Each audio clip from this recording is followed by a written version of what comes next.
Stanton. Thanks, I appreciate it, Brian. It's so great to be here this morning. I'm excited to be able to share with you all today. Before we get started, I just want you all to know how awesome of a pastor you have. And I know a lot of people say that. A lot of people probably say that, like, yeah, it's great and all that. I've known Brian now for probably 7 years, right before both of us moved out to California. We had been connected because of us moving at about the same time, I think 2 months apart or something like that. And one of the things I have to say about Brian is that he is one of the best listeners and probably one of the most caring people. It's funny, every time we've ever sat down for coffee, I don't know that I'm ever able to ever able to listen to him talk about his life and what's going on. He just immediately is asking questions. How are you doing?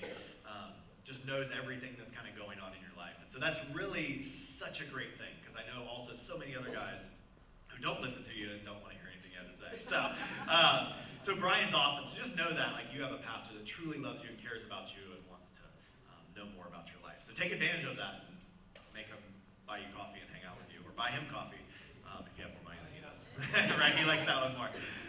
So I'm excited to be here today. I'm glad that I get to share with you. Brian reached out about a month ago and was like, hey, would you come the Sunday after Thanksgiving and share and preach for us? We're over at Encinitas, and we were in the process of planting a church and all of those kind of things. I was like, yeah, I would love to. I was like, what is it that you're talking about? What is it you want me to talk about? Everything like that. And he goes, well, you just kind of share whatever you want to. Everybody here is good at hearing, hard truths and difficult things. We're coming out of a series talking about generosity, and then obviously this time of year we're heading into Christmas, and I was like, okay, how do you tie all these things together? And I didn't want to just repeat things that you've already heard kind of over and over and over again. So as I sat down to think about it, I was like, okay, what is happening this time of year? And I was like, okay, it's Christmas season. We've got Thanksgiving. We just came off of Halloween. You've got like this 2-month span where you're seeing all kinds of friends, people you haven't seen in a while, spending time with family that you may or may not like. Whatever it may be around the Thanksgiving table last week, you get tons of opportunities to converse and do life with people. Some of you are super relational and engaging. Some of y'all are those people, like, your grocery store clerk's name and like what they had for lunch last Tuesday because you're just best friends with them.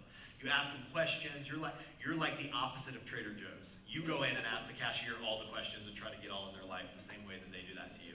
So, and some of y'all are like, no.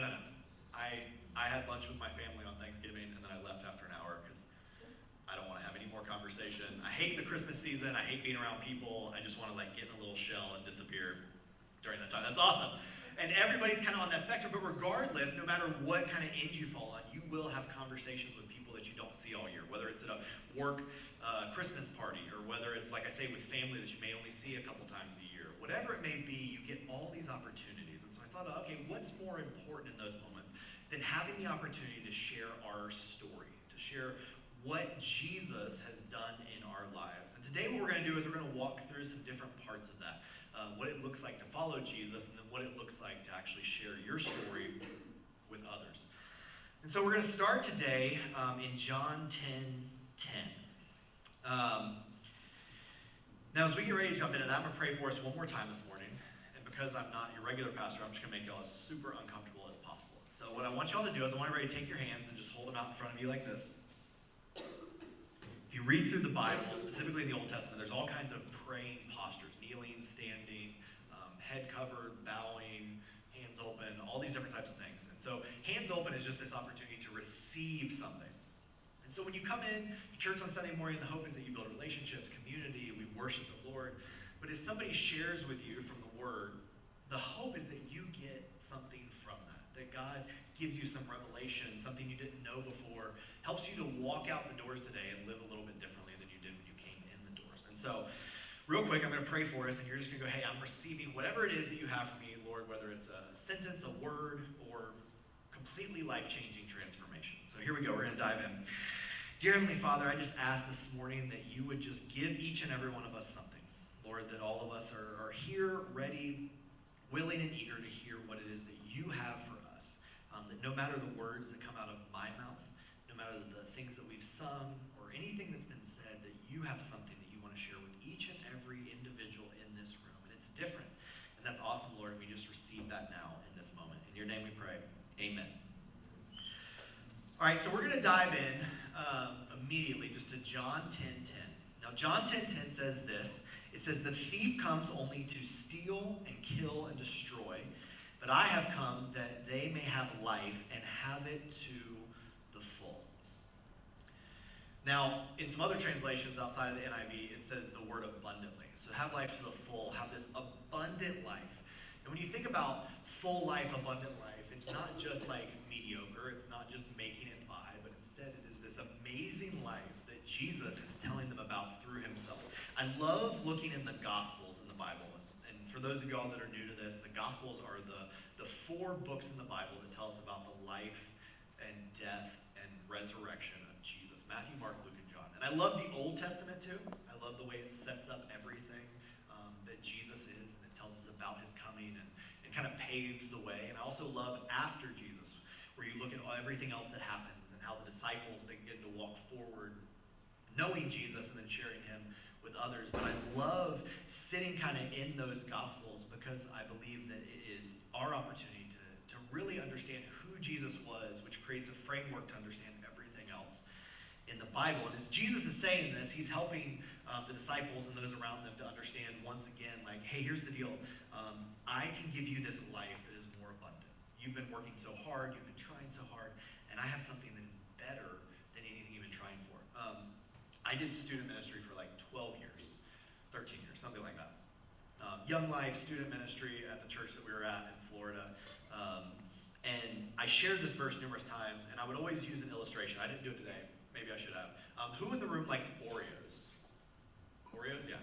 So when you think about, like I shared that a Snickerdoodle was my favorite cookie, but that's probably a lie. I would say an Oreo is, although I don't think it's actually made of any cookie material. It's probably plastic, but let's be honest. But regardless, I love them. Like growing up, and so the thing I would share with students is like to really understand abundant life. It's not that everything's perfect all the time. It's not that everything goes your way, but it's just this enriched life with Jesus. And I thought about like Oreos, and I would bring 4 students up, and what I would do is I would give the first one like a bag of the mini Oreos, which is like, they're amazing, right? You can put them in your pocket, carry them around. I know it's weird. Some of y'all are like, why would I stick mini Oreos in my pocket? Remember, I was speaking to students, okay? So if you're a student in the room, you're like, oh, okay, yeah, Oreos in my pocket.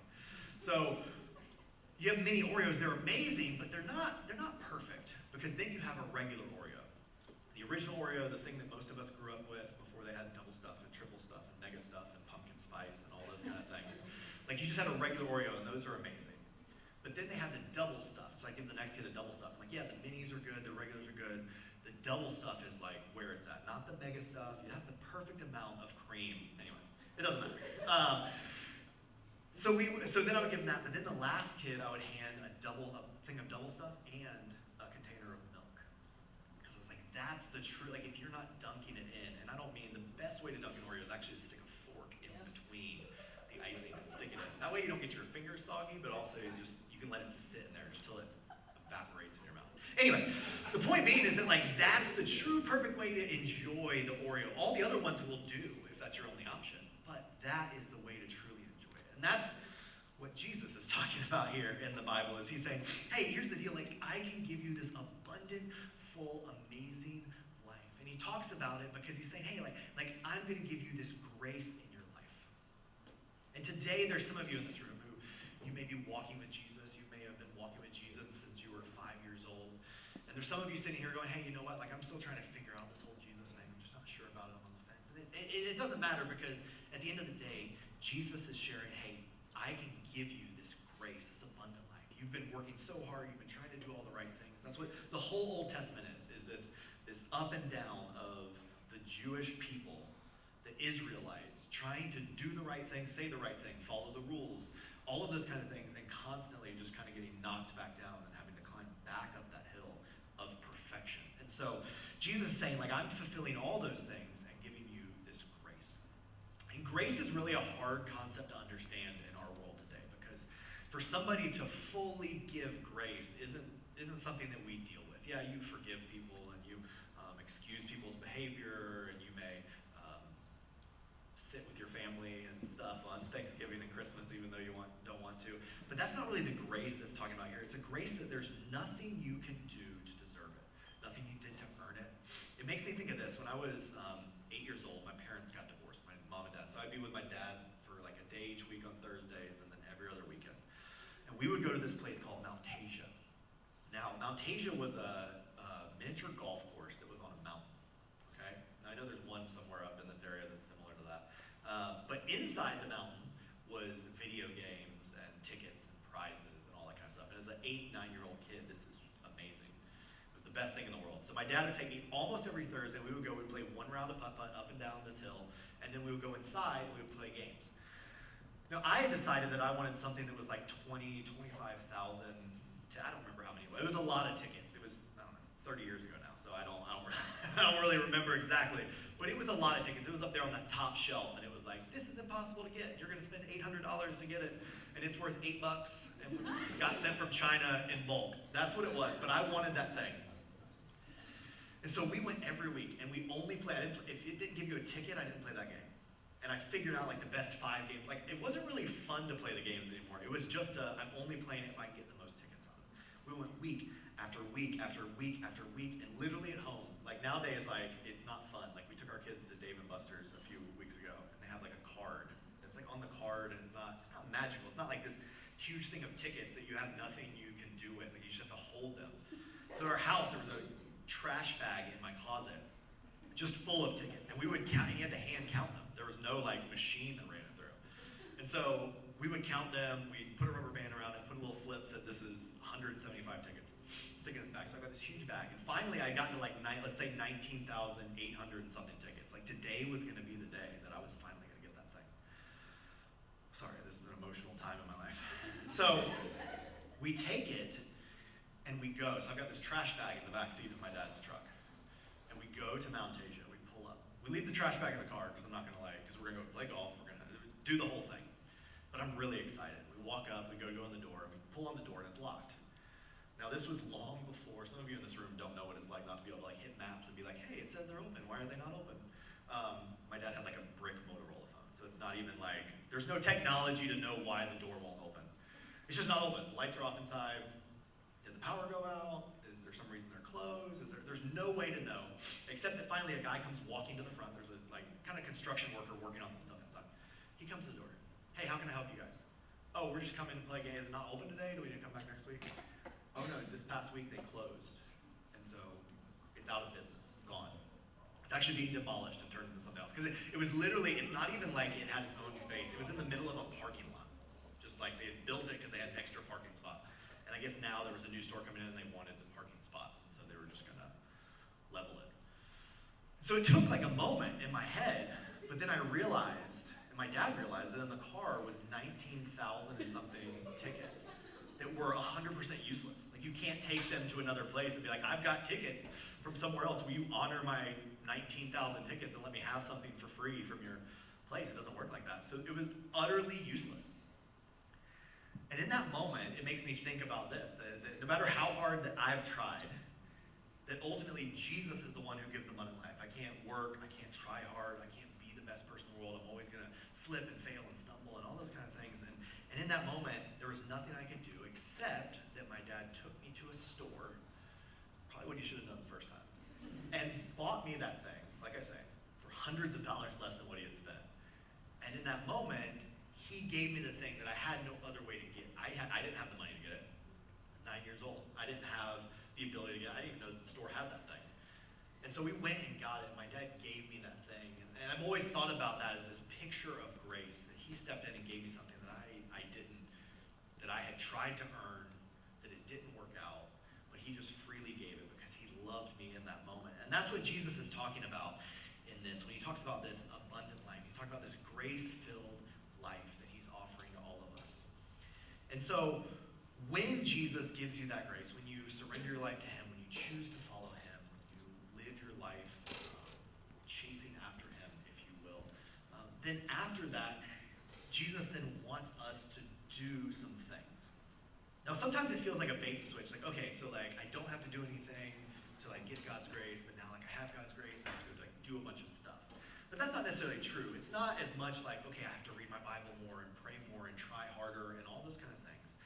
It's more of that Jesus gives us opportunities to take the story that we were given. So for example, in that, I have a story that I've shared tons of times about losing all these tickets and not getting this opportunity to spin them. And then ultimately what happened, kind of the before and after. And in each and every one of our lives, whether you know Jesus or not, God's writing this story in your life that tells people, this is who I was, and then at some point I met Jesus, or in the future we'll meet Jesus, and then this is who I was walking out of that. And it's not about being perfect. It's not about being nice. Me and my wife joke a lot.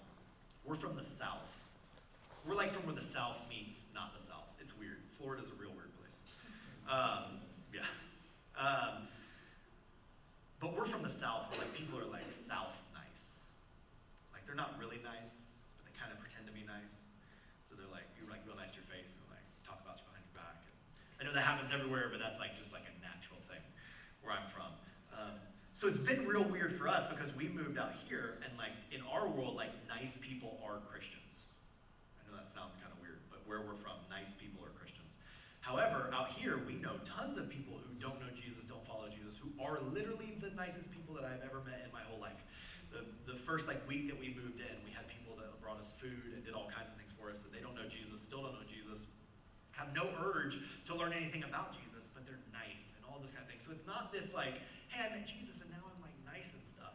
But it's this, hey, I met Jesus and now I live differently and I want to be able to share that with you. So that's kind of where we're headed. And what I want to do is I want to share a couple other verses that go, okay, so if I've met Jesus, I have this abundant life, I'm walking in a different way, what does it look like to actually share my story? And so I want to go over to Matthew 22, 34 through 40.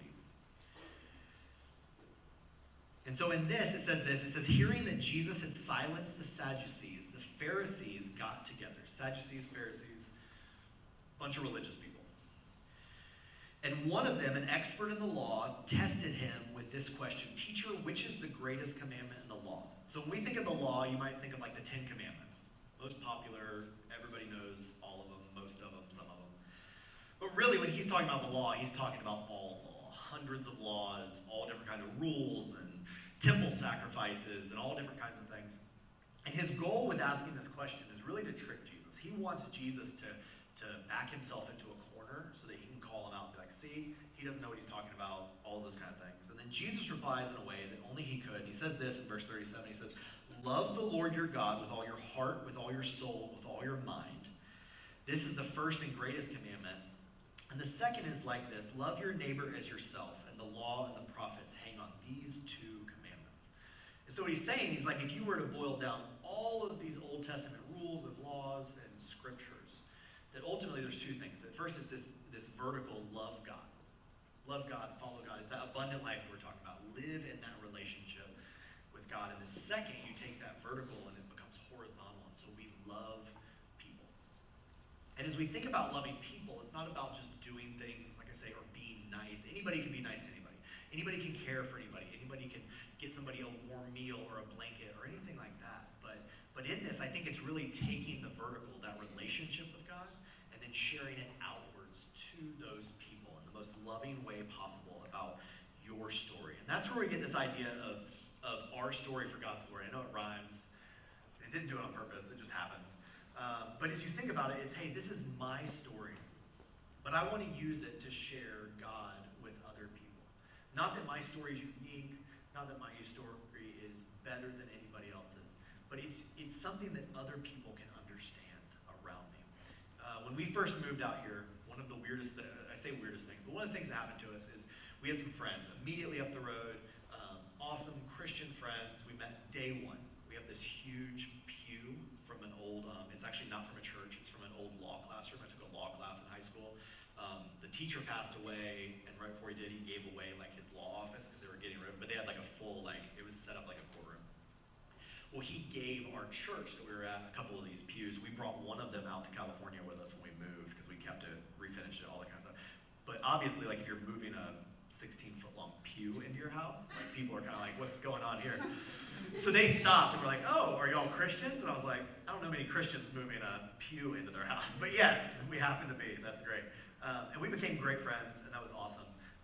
But one of the things that them and some other people had said to us, they're like, hey, y'all are Christians, you're starting a church, you're pastors, this is great. Can you share Jesus with my hairstylist? I mean, yeah. And they'd be like, so here's the thing, like I've been going to this hairstylist for 10 years, and I was wondering, like, you need a hairstylist, so you should go to her, and because you're a pastor, like you should talk about Jesus. And And my wife was like, yeah, for sure. Like, and she went to her for a long time, and it was great, and all those things. She's like, but she doesn't know me.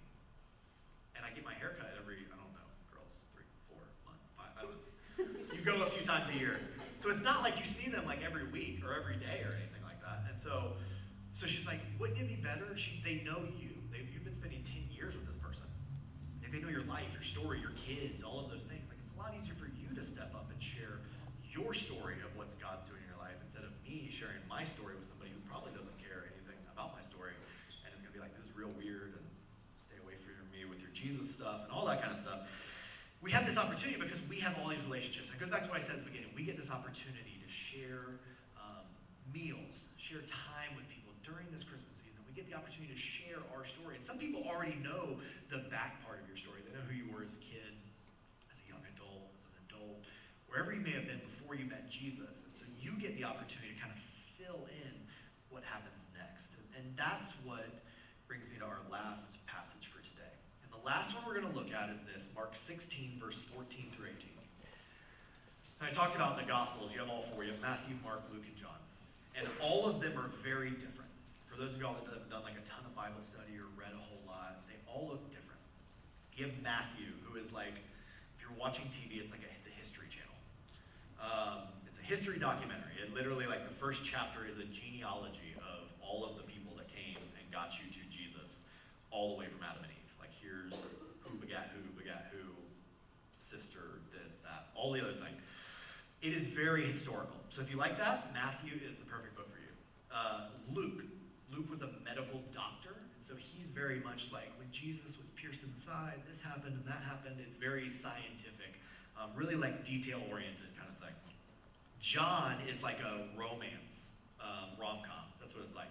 Like, one minute he's like, I just want to sit like in Jesus' lap and like give him a hug, and like the next minute it's like after Jesus is buried, him and Peter are running to the tomb, and he's like, hey, Peter, or he doesn't say Peter, he says, we were running to the tomb and I got there before the other guy. Like, he brags about how fast he got there before Peter got there. Doesn't matter to the story, it has nothing to do with it, but he makes sure you know that he was faster than Peter was. So it's kind of like this up and down fight. But then you have Mark, and what I love about Mark, it's like an action movie. And action movies are like my favorite thing. He fast forwards all the way to like adult grown Jesus being baptized. There's no baby Jesus, he just like kicks the door in and like steps in and goes like, right now, let's just get to it. I'm going to tell you everything you need to know. We're going to jump right in. So that's why I love Mark, and that's why we're reading this. This happens in multiple places in the Gospels, but we're going to read it out of Mark. So Mark 16, 14 through 18 says this. Later, Jesus appeared to the 11 as they were eating. He rebuked them for their lack of faith and their stubborn refusal to believe those who had seen him after he had risen. So we're going to pause there for a minute. So all the disciples, the 11 at this point, are crowded into a room. And I imagine they're sitting there telling stories like, hey, remember that one time Jesus fed thousands of people? Like, we had that like crusty bread and some like old smoked fish, and he just fed thousands of people. Or like, hey, Peter, remember that time like Jesus was on the water and you got on the water and then you fell underwater because you didn't believe or whatever. Or like all of these different things. Like, they're probably like laughing, telling these stories with each other. And it kind of makes me think about the way that I've lived a lot of my life, and the way that I'm sure a lot of you do too, is that sometimes, like as Christians, we kind of huddle up in like a little holy huddle of Christians, and we share all the stories of what God's doing in our life. We kind of keep our story to ourselves, and that's kind of what's happening here. They're afraid, they don't want to go outside, they don't want to tell anybody about what Jesus has done. They just want to get in their little circle and talk about what Jesus has done to each other with others that have already experienced it. And he goes on to say this, and I like to pretend like I'm in the Bible. This didn't actually happen, but it's the way I think about it. Like, I imagine Jesus like kicked the door down, like stepped in, just like foot, like kicked it, like was raging biceps, was really angry at the moment, all that kind of stuff. That's not how it happened. It doesn't say that. I don't know how he did it. He might have knocked politely and like stepped in. But I like to imagine like I'm in the passage. Like, that's if I was sitting there and like Jesus was like, oh my gosh. And then this is what he says to them. He says, go into all the world and preach the gospel to all creation. Whosoever believes and is baptized will be saved, but whoever does not believe will be condemned. And these signs will accompany those who believe. In his name he'll drive out demons. They will speak in new tongues. They will pick up snakes with their hands and then drink deadly poison. It will not hurt them at all. They will place their hands on sick people and they will get well. We're not going to talk about that second half. There's a lot of things to unpack about snakes and healing and all those kind of things. I'll let your pastor deal with that another time. So you should ask him about that to explain about handling snakes and when that's going to happen here at church. But for the first part of it, he makes this famous statement about go into all the world and preach the gospel.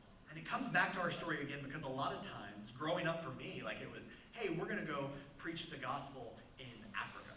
We're going to go on a mission trip. We're going to go to Jamaica. We're going to go to Costa Rica. We're going to go to another state. We're going to go somewhere else, and we're going to share that gospel with people who haven't heard it. But we often look past people right around us. And the way that that's actually translated, it's not go on a trip. It's actually as you are going.